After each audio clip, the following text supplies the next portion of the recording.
नमस्कार। अजय चतुर्वेदी। बिहार चुनाव का प्रचार अब शबाब पर पहुंच चुका है।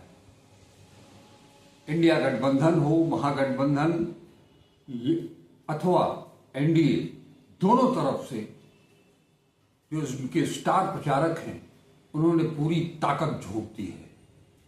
चाहे वो नरेंद्र मोदी हो, अमित शाह हो या महागठबंधन की तरफ से राहुल गांधी हो, तेजस्वी यादव हो। राहुल गांधी की एंट्री कल हुई बुधवार को, और 2 सभाएं कल और 2 सभाएं आज उन्होंने नालंदा और शेखपुरा में सभाएं की और इनकी सभाओं में एनडीए सरकार, 20 साल प्रधानमंत्री नरेंद्र मोदी और नीतीश कुमार, अमित शाह, यही निशाने पर रहे। छठ पूजा को लेकर के दिल्ली में जो कुछ नाटक हुआ, जो ड्रामा हुआ, जो आमतौर पर अपने आप को हिंदुत्व का ठेकेदार, मसीहा, और अगर प्रधानमंत्री की भाषा में कहें, उनके शब्दों में कहें, तो जो वो अवतारी पुरुष हैं, उन्होंने एक जो नौटंकी करने का निर्णय किया, जैसा कि वो आमतौर पर करते हैं, कि छठ पूजा के मौके पर वो यमुना में स्नान करेंगे और ध्यान करेंगे। यमुना की हालत क्या है, ये किसी से छुपा नहीं है। यमुना ही क्यों, इस देश की जितनी भी नदियां हैं, इंक्लूडिंग मां गंगा, उनकी जो दुर्दशा है वो किसी से छुपी नहीं है। प्रधानमंत्री बनने से पहले नरेंद्र मोदी जब बनारस आए थे तो उन्होंने कहा था कि मां गंगा ने बुलाया है।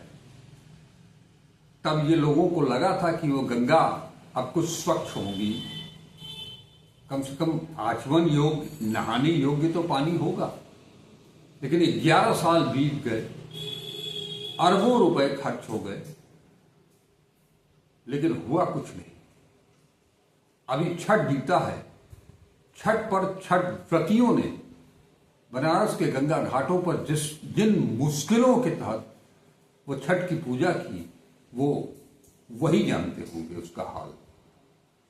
खैर, उन्होंने छठ पूजा का फैसला किया यमुना में नहाने का, और दिल्ली की सरकार, रेखा गुप्ता की सरकार, उसने आनंद फानंद में एक तालाब बना दिया और उस तालाब में गंगा का पानी पाइपलाइन के माध्यम से जोड़ दिया। स्वच्छ पानी, जिन्हें पीने के लिए स्वच्छ पानी मयस्सर नहीं हो रहा है, उनको चढ़ाने के लिए वो स्वच्छ पानी में स्नान करने वाले थे। घर में एयर प्यूरिफायर लगा करके स्वच्छ हवा लेने वाले प्रधानमंत्री, उनके लिए ही रेखा गुप्ता ने स्वच्छ जल का इंतजाम किया। लेकिन सारा नाटक खुल गया, उसकी फोटो आ गई, वीडियो आ गई। इस पर तंज कसा राहुल गांधी ने बिहार के नालंदा और शेखपुरा की सभा में। किसी को पीने के लिए स्वच्छ पानी नहीं, किसी के नहाने के लिए स्वच्छ पानी का इंतजाम किया जा रहा है। यही नहीं रुके वो, उन्होंने अमित शाह का वो बयान फिर से पकड़ा कि बिहार में उद्योग लगाने के लिए जमीन नहीं है। तो वो पीर पैंती की जमीन कहां से आई? 1 रुपए में गौतम अडानी को देने के लिए। धारावी की जमीन, जहां बिहारी रहते हैं, छोटे छोटे उद्योग, छोटे छोटे काम, एक बड़ा भूभाग गौतम अडानी के लिए राहुल गांधी ने बाकायदे बताया। हाँ, राहुल गांधी ने प्रधानमंत्री नरेंद्र मोदी के वो डाटा और रील वाली पर भी उनको बख्शा नहीं कि डाटा स्पेक्ट्रम देते हैं अंबानी को और बताते हैं कि डाटा सस्ता करके युवाओं को दे दिया, वो रील बना रहे हैं, कमा रहे हैं। अरे असल कमाई तो अंबानी की हो रही है। एक यूनिवर्सिटी नहीं दे सके, एक कॉलेज नहीं दे सके, एक अस्पताल नहीं दे सके इन 11 सालों में। उधर अमित शाह ने एक बयान दिया बिहार में। अब बिहार में धारा आर्टिकल 370 कश्मीर से हटाई गई, उसका क्या मतलब है? लेकिन यह भी उन्होंने बताया कि पूछा कि ठीक किया कि नहीं किया। और एक चीज खास बात मुझे नजर आई, अमित शाह को बार बार ये कहना पड़ा, हर सभा में कहना पड़ रहा है कि भाई जब वो सवाल पूछते हैं तो कोई मरी हुई आवाज में उधर से कोई कुछ बोलता है, हाँ ना, वो उन्हें बार बार कहना पड़ता है कि जोर से बोलो, जोर से बोलो। कोई दरअसल उनकी बात कोई सुनना नहीं चाहता है। ये माहौल हो गया है बिहार में। उन्होंने एम्स का जिक्र किया जो 2015 में जिसके लिए बजट आवंटित हुआ था।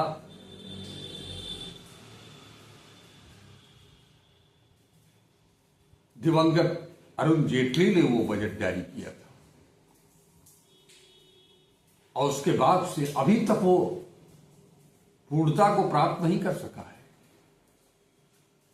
लेकिन इलाज कराने के लिए कहीं बाहर जाने की जरूरत नहीं है, पटना भी जाने की जरूरत नहीं है, ऐसा भी अमित शाह ने कहा।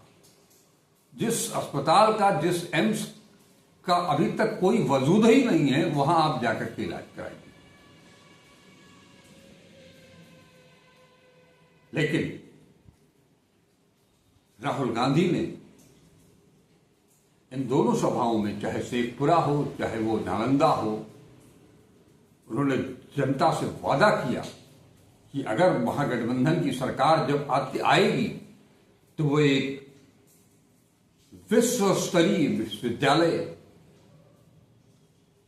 एक स्तरीय कॉलेज, स्कूल, इनकी स्थापना होगी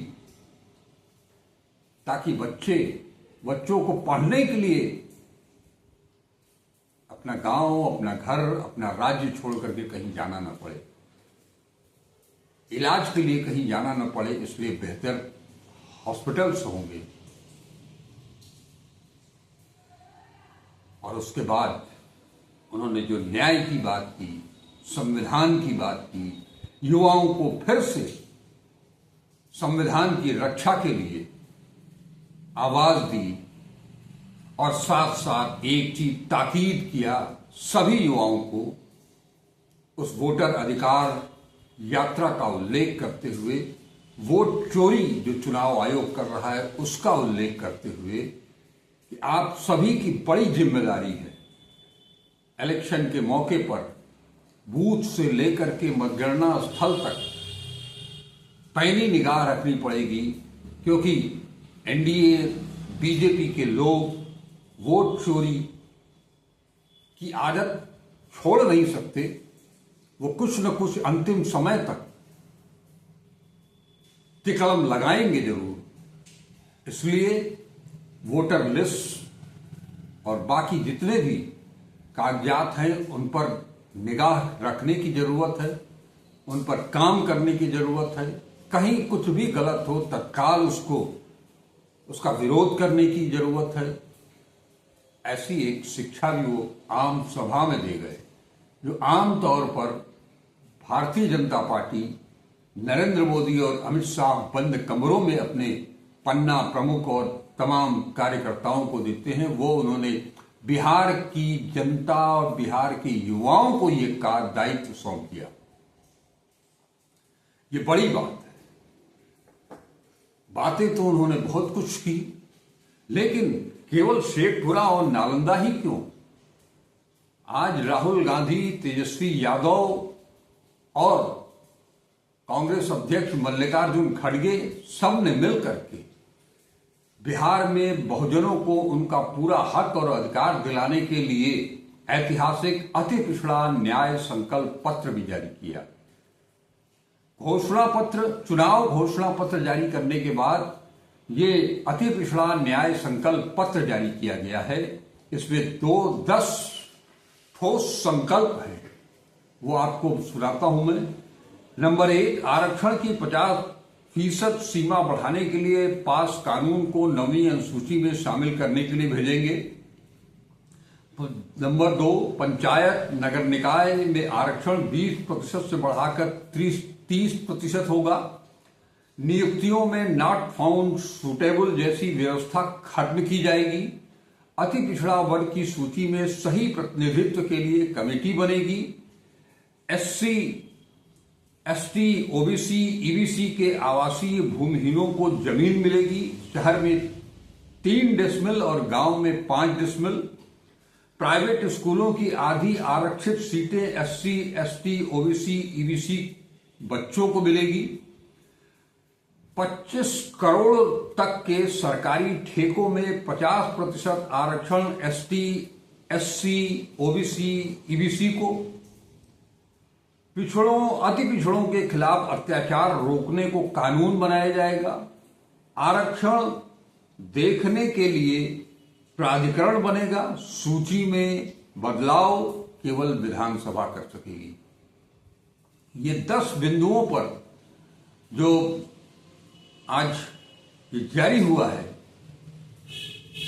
अति पिछड़ा न्याय संकल्प पत्र, जिसमें जो चीजें आपको बताई मैंने, वो सारे संकल्प ये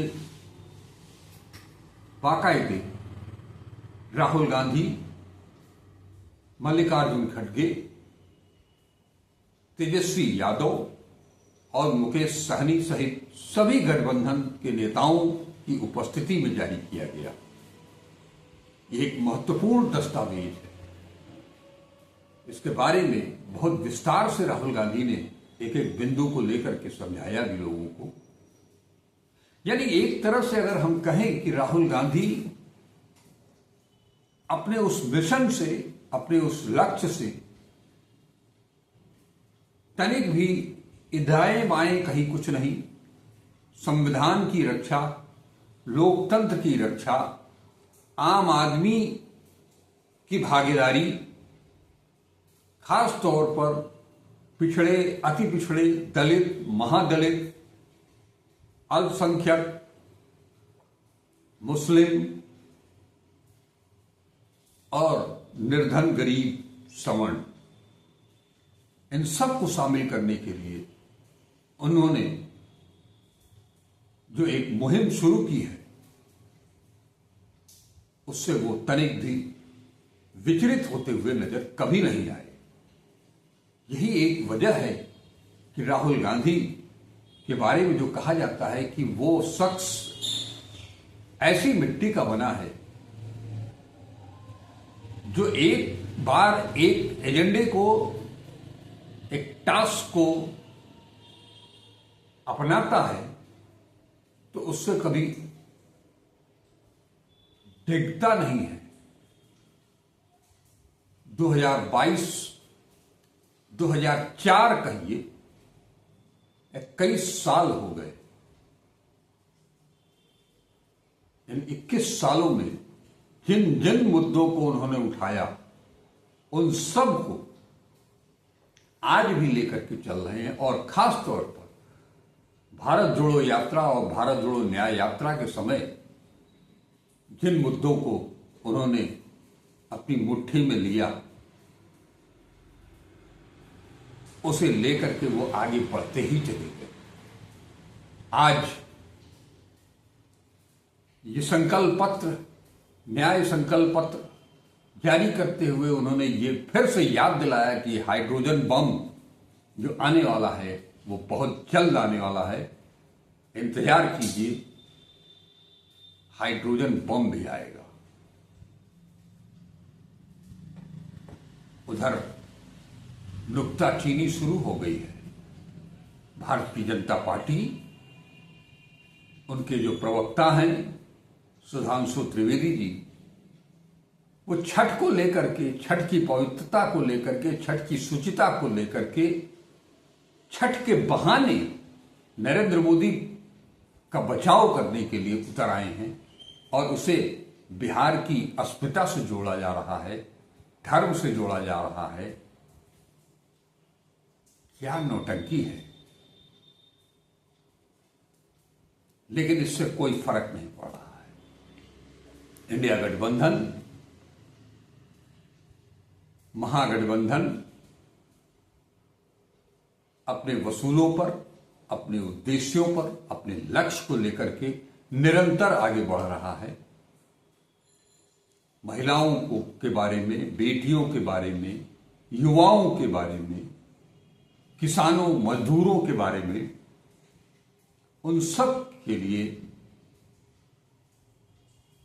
महागठबंधन दृढ़ संकल्पित नजर आ रहा है। और जैसे जैसे दिन करीब आते जा रहे हैं मतदान के, लग तो यही रहा है कि महागठबंधन के घोषणा पत्र हो या आज जो जारी हुआ अति पिछड़ा न्याय संकल्प पत्र, ये निश्चित तौर पर लगता ऐसा है कि ये कुछ न कुछ तो काम करेगा। राहुल गांधी की सभाओं में महिलाएं, युवा, इन सब का समागम हो रहा है, लोग जुट रहे हैं और हुकारी भी भर रहे हैं। ऐसे में कुछ तो उम्मीद की किरण बनती है। उधर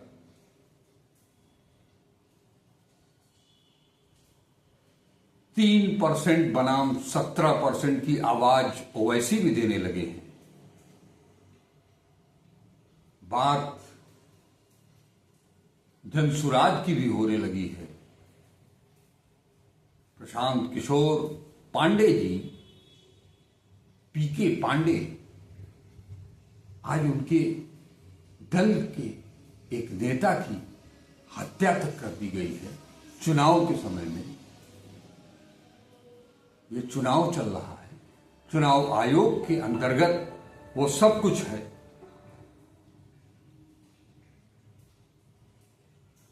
लेकिन उसका कोई फर्क नहीं है, इस पर कोई सवाल नहीं है, इस पर कोई जवाब नहीं है किसी के पास। बावजूद इसके जंगल राज की याद ताजा की जा रही है। 20 साल पहले की जंगल राज की बात। चलिए आज इतना ही, फिर मिलते हैं किसी नए मुद्दे के साथ, नए अपडेट के साथ। तब तक के लिए हमें आज्ञा दीजिए। नमस्कार, अजय चतुर्वेदी।